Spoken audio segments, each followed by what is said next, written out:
we got a new coach and not a new team, but a new coach in his first year from Lafayette High School, Coach Douglas Jones. Coach, come on up.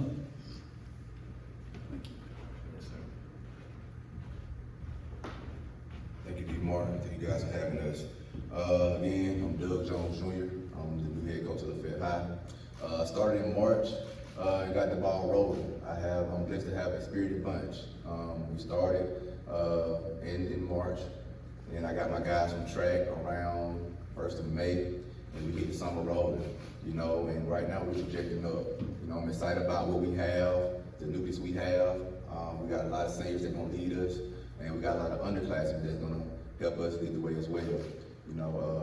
I think that we are focused on not a rebuild, we're just reloading and getting ready for what's in store for us. I think that moving forward, we're just gonna work on just stacking days. I talk about it all the time with our guys, stacking days, day after day, we're trying to get better. If we can keep doing that, I think that we can put the world on notice. Coach, I asked some of your players a little bit about this. There's been a big change. What would you say when they say that? What would you say to that? With the change, it's different people. We had an overhaul of the coaching staff. I have a brand new coaching staff.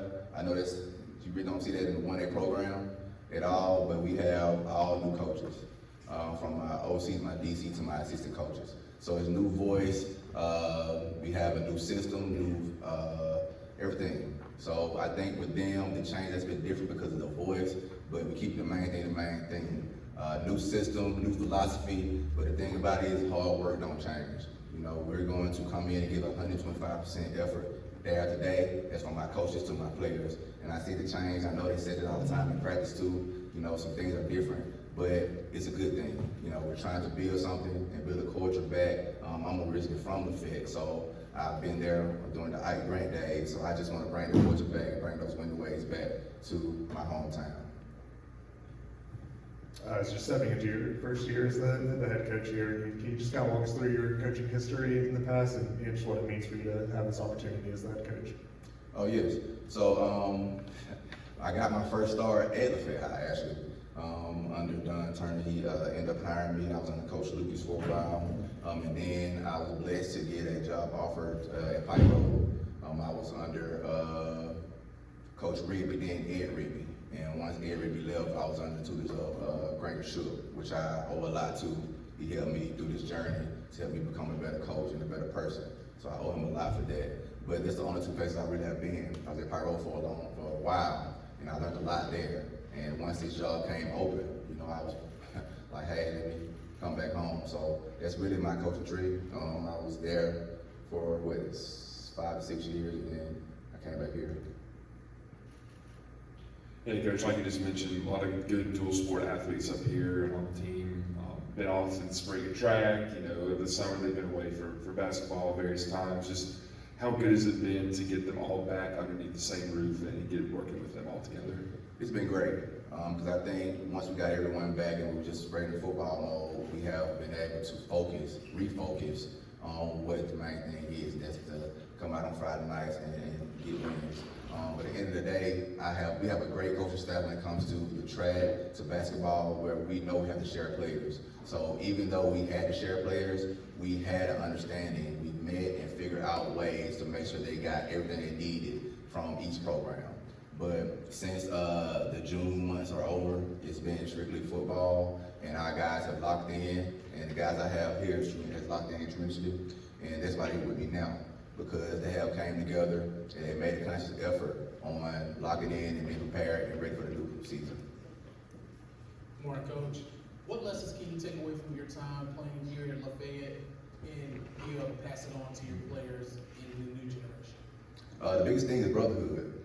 I talk about it all the time to you guys, man, this is gonna be the best time of your life. I know some of my guys are gonna go on and play college football elsewhere, and Saturday morning, Saturday night's gonna be great. But those Friday night lights with the guys you grew up with from kindergarten up to your 12th grade year, it's nothing like it. Nothing like that brotherhood, because I look back on the people that I played with. They call me now. I see them somewhere in the stores and things like that. And we talk about the old days. Even when talking to my old head coach, even when I talk to him, we're always talking about the old days and and speaking up how people are doing. And he had asked me about someone, and when he asked me about him, I may call him like, hey, coach asked about you. That made me feel good because we was a big family. That's what I want to bring to these guys. I want to be a big family. You know, for me to be able to call my head coach, and I played over 18 years ago, is big. And I want them to understand that I'm gonna always have that back too. So once they graduate and once they have their families and things of that nature, you know, they still can have me. My phone number never changed. And simple fact for that is because I want to be able to call me. They need me, they need someone to talk to. I'll be there for them. Hey coach, so I see where you guys, you know, you played, you're playing 3 opponents that you played last year, and like I said, I don't want to talk about the losses, but you know, your first season and new coach, new season. So how do you guys look on comparing for, you know, this year and showing these guys that you're not going to step down and you're not willing to take a loss against them this year? No, we're not willing to back down for anyone, but it's preparation, actually. We're big on preparation, big on film, big on learning from your mistakes, learning from the things and build from it. You know, constructive criticism is good. Criticism is good. And I talk to my kids about it, and I get on them, and I tell them, after I get on, I love them up too, to understand that, hey, just because we made this mistake don't mean we're gonna stay on it. We're not gonna stay on something that happened in the past. We can't do that. We gotta build from it and expect something better in the near future. If you take 10% away of what you've learned from Mike Grant, I know you'll be good, coach. There's no doubt about that. Let's get your players up there, if you will. Guys, introduce yourself and talk about playing, what you've seen under coach so far.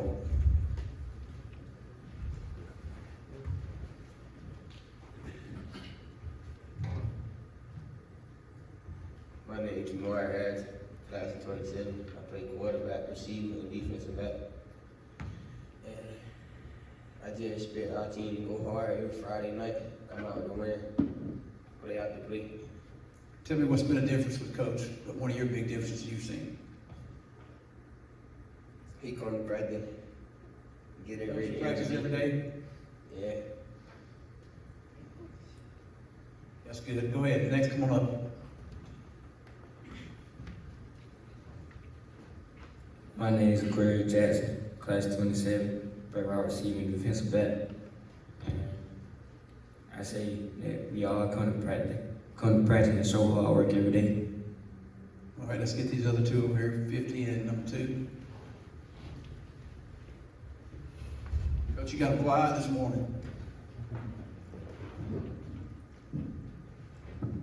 My name is Ike Wood, class of 28. I play defensive end and offensive tackle. And the thing I'm most important about, we always show hard work, and we always give 110%.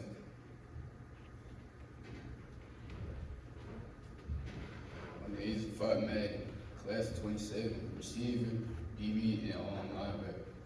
The biggest thing that changed for our team was like the hard work, our dedication.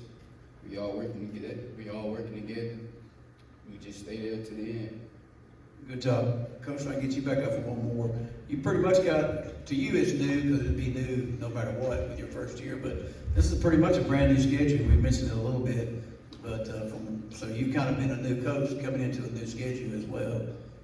Yeah, it's a new schedule for me as well, from new, but I look at it as our region. I think our region is one of the toughest regions in 1A. You look at it, we have the Whites of the world, Winter Boroughs, and you got Opelika, Notisug, and those teams. But at the end of the day, we're not worried about that. We're worried about ourselves. Each day we got to just stack our days and focus on ourselves. You know, we start off with Beulah, and then we go with Beauregard, a high level team, with a high classification team. But we don't worry about the classifications. We worry about what's across our chest. And as long as we keep doing that and keep the main thing, we'll be okay. Coach Jones and the Lafayette Bulldogs, thank you very much.